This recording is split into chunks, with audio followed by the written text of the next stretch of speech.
Can I have one thing tonight? God is good and God is good all the time. My name is Irma J. Spirit Divine. I'm here to give you a word and some short news on tonight. We still in Bible study. We still on Samuel. Samuel rebukes Saul. First Samuel 13 verse 1 to 15. Now, the last time, Saul went to battle, he did good.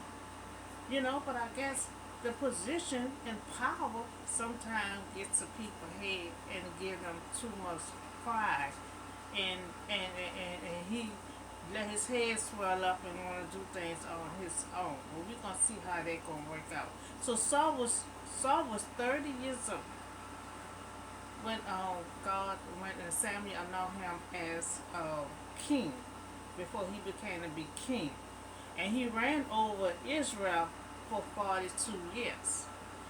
So he ran for a good little while before David about to step in. So Saul chose 3,000 men from Israel. Now he went got his own men. Now 2,000 were with him, 2,000 with him, and on the hill country of Bethel, and 1,000 was with Jonathan. He's speaking of his son Jonathan now. Jonathan gonna be real close with David.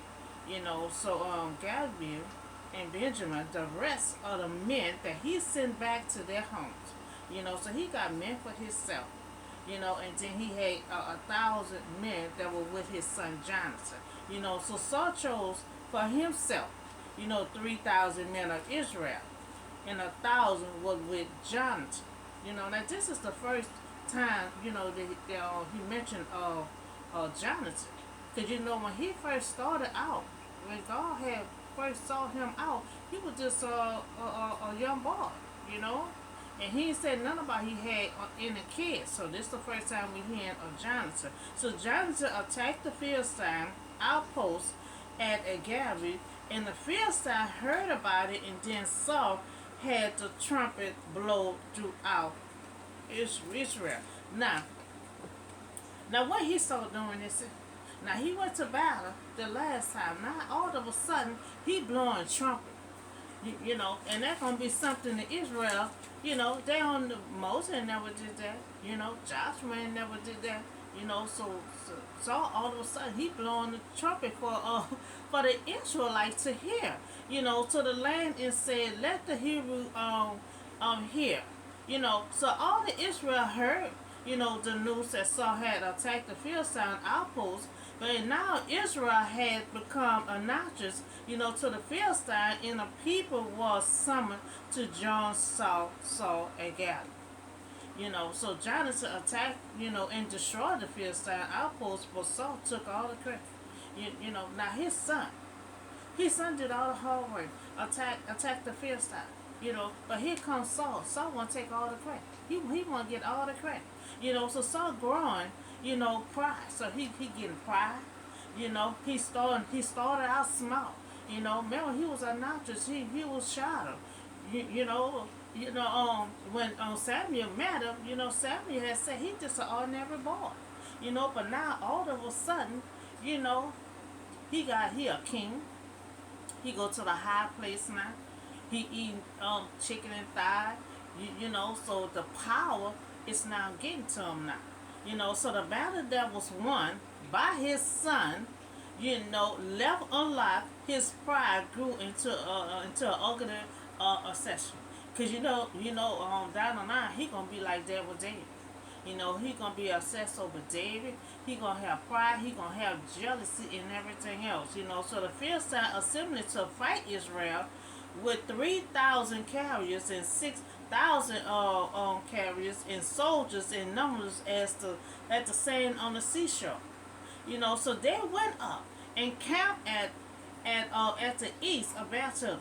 So when the Israelites had saw that their situation was critical, and that their army was hard pressed, and they hid themselves. Now, they king? They have a king, Saul. But now the Israelites see that their situation is critical. So Their own king is not helping them out. So they all scattered and they start hiding in caves, among the rocks, and some hide in a pit, in a censer. A censer is like a pit with like a water censer with no water in it. So the Israelite had started hiding. They had they forgot who on their side. Instead of them calling out to God, they all scattered and they start running. They start hiding here and start hiding there. Instead of calling the main person that who was on their side. The mighty God. So we tend to panic. Most of us do that. We already know God on our side, but when a situation comes, what we do, some of us, we panic. We panic in the mix of our problem. So the Israelites had become terrified, and hid when they saw the mighty Philistine. Now they call the Philistine mighty, a mighty army. When they got a mighty God, they shouldn't be calling nobody else mighty. When God is the only mighty one, that first name they should call.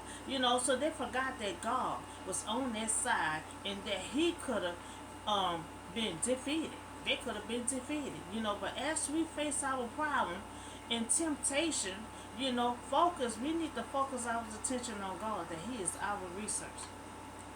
You know, and I'm talking to myself too. Sometimes a lot of time when I'm preaching, I preach to myself. I take my own notes, my own tools. So God is our resource. Trusting Him to help us.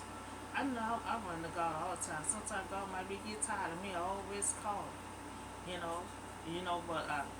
But you can talk to Him in the middle of the night, 12 o'clock, 4 o'clock. You can't talk to no one else. He the only one can fix our problem. He is the source. You know. So some here will even cross the Jordan to the land of Galilee, and that Saul remained. Now Saul supposed to be with them. Now he remained in Galilee, and all the troops with him, was quaking with fear. So everyone with fear over the fear side, but no one called out to God.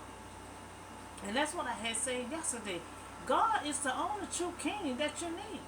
He is our only resource. When we in battle, we in storms, He the only one can help us in those areas. So the chief advantages of the enemy of the church are driven from the misconduct, of his professional friends. Now when Saul at the length sound an alarm, now see the Israel, they had never heard no stuff like that.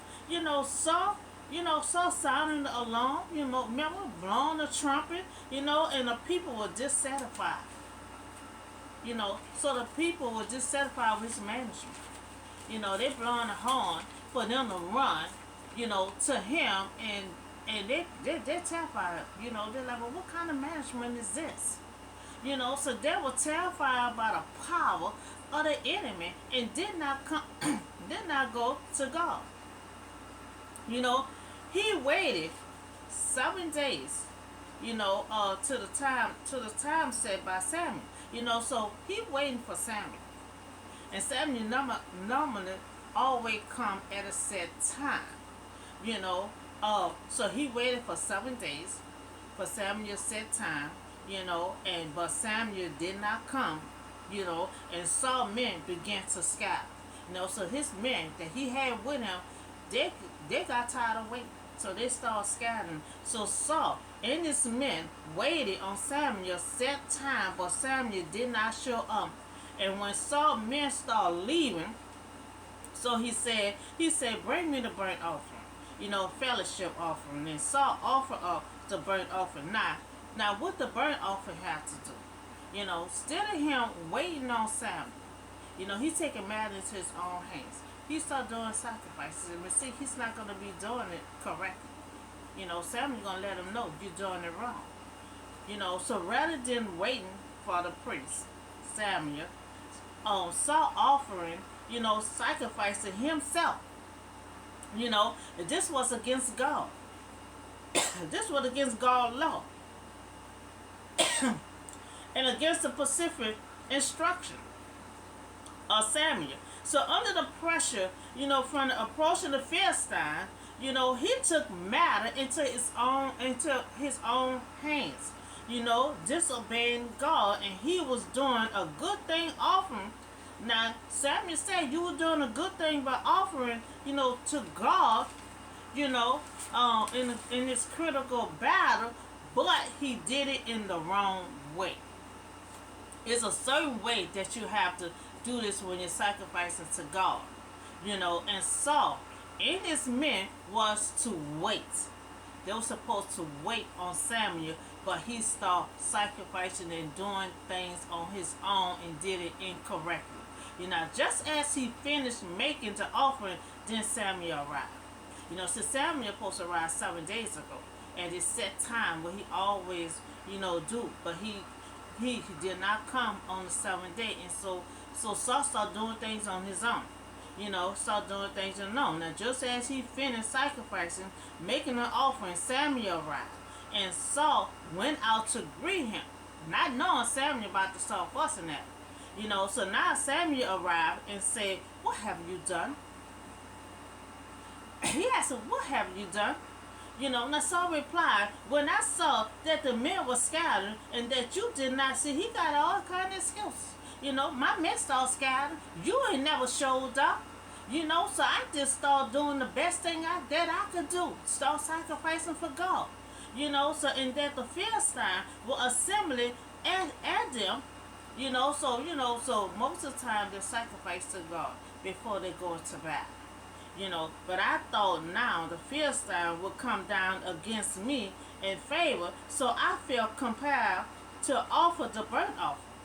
So that's why he started doing. He started taking man into his own head. Well, he the king, but you got to remember, Samuel is still in charge. So it's difficult, but we all, and include myself, we have to trust God. You know, it's hard. I'm in that boat too. That's why I say myself too.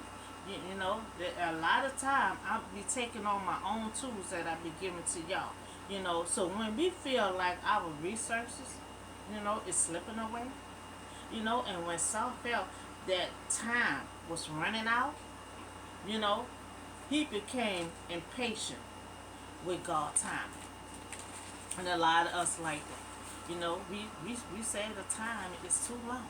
It's too long. You remember Sarah and Abraham, God had promised Abraham like 15, 20 years ago, that you and Sarah, y'all she gonna be the mother of the nation.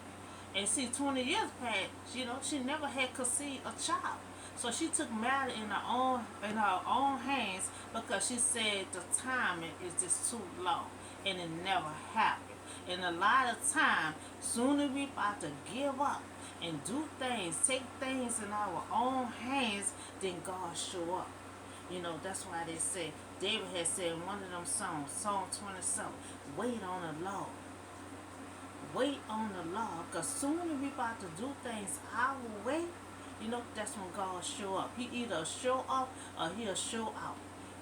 Because if he see you doing on your own, and see, he still helps Sarah out because he ain't made a promise to Sarah, he made a promise to Abraham. So that still went through because all that was part of God's plan. So Saul had to wait, and have faith in God. So look at me. I'm keeping the faith. I'm following the plan regardless of the consequences that I'm facing. God often uses delay, to test our faith and patience. A lot of time it be a long time because sometimes God be testing us. Sometimes the delay be protection. Sometimes the delay be be testing our faith. So Samuel had said, you had done a foolish thing. Samuel told Saul, you had done a foolish thing. You had not kept God's command. And if you had, he would have established your kingdom over Israel for all the time. Because see what it was, he was supposed to consult God before he made any kind of decision. But he used his skill. Well, Samuel, you ain't never showed up. My men started leaving. So I'm the king. So I just started doing things my way. You gotta realize when you're in charge, somebody in charge over you. Somebody in charge over that person. You know, you gotta realize Samuel's still in charge. You're the king to do the activity because you're young. You know, but you still have to answer to God. You know that when they made you the king. So Samuel had told him, you know, the law that God had given you, if you had, you know, it would have established, God would have established you if you would have came to him. So Saul had plenty of excuses, for his disobedience, but Samuel zero on the real issue. The real issue was that you have not kept the command. God is good on us keeping his command.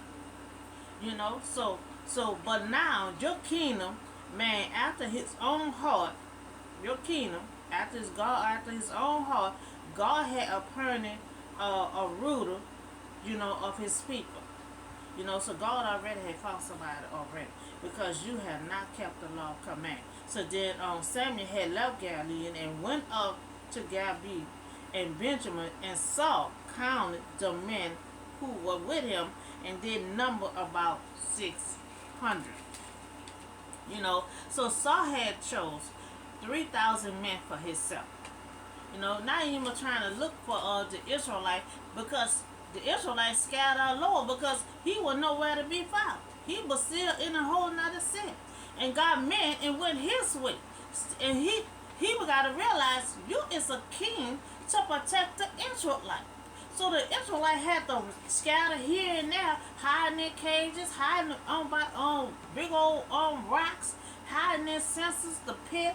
They was hiding everywhere, but what is Saul? Saul is a king. His responsibility is to protect the Israelite. So Saul chose 3,000 men for himself. Jonathan, attacked the Philistine, but Saul took credit. And then Saul sounded the trumpet for the Israelites to hear, but they didn't like his management. They were terrified and hid themselves in caves, in the pit, in the censer, and while the Israelites Saul remained at Galilee. And it's true. Now he's somewhere in a whole nother city, while the Israelites scattered all over, running and hiding in fear. They're terrified, and his job is to protect them.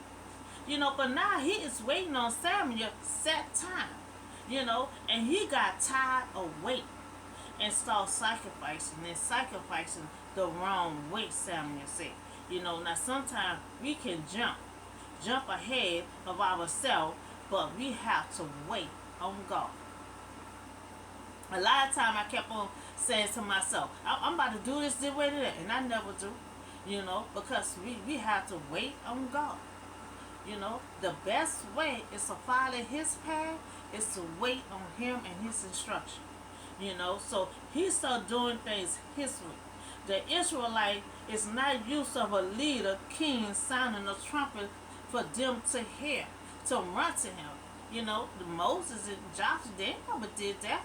So they was like, we don't like this kind of management. He sounded trumpets, for us to run, for us to hear him, and all Saul was supposed to do is wait on God. He didn't want to wait. He was impatient waiting on Samuel. But he used excuses. Okay, my men are scattered all over. You supposed to be here at a set time. So I just started doing things my own way, so sacrifice. That's what we're supposed to do before the battle. That's what he was doing. That's what they normally do. But he did it incorrectly, Samuel said. Only if he would have waited. A lot of time we mess up, when we don't wait. Look at Sarah. That's why the Israelite they had to be a slave. Because she took her slave just to sleep with her husband. That wasn't part of the plan. Because she refused to wait. She refused to wait. And sometimes it might take a long time. It'd be best to wait because if you don't wait, you make a mess of everything. She made a mess of everything. Sarah made a mess of everything. So the Israelite had to become slave because she took her slave just to sleep with her husband to have a baby. So that's all the word I have you on now. I have a little short news. They have a little trouble at the border. So Title 42 by the end on May the 13th. You know, expand. I will try to come up with something to expand the legal pathway policy. I don't have no policy written up right now, but I will have one soon to expand the legal pathway policy, to help the flow through the border, to make sure all immigrants, come through legal to the United States. So Title 42 will end soon, May the 13th. And I understand it will have an overflow at the border. You know, so Title 42, it was only a help, order, for the COVID, but it did help at the border because they had to stop to get checked out to see if they had COVID. But now since the Title 42 about to end, they don't have no reason to stop. They're just gonna be coming through, and the float will be, or it will be overflowing at the border. So that's why I will come up with a legal pathway, policy, to keep the flow at a minimum wage. So I will come up with a policy to slow the process, at the border and make sure all immigrants are legal before they enter the United States. And what I just heard on today, a couple of hours ago, they said the COVID is have not ended. They say you still have to be careful with the COVID. I still wear my mask when I go somewhere, and I be looking around like I'm the only one still wearing a mask. They have not ended the COVID, so you all have to still be careful with the COVID because it have not ended. So but for DH is at the border. I will come up with something because on the 13th it will have an overflow. So to help them manage the flow, I will have to come up with another policy.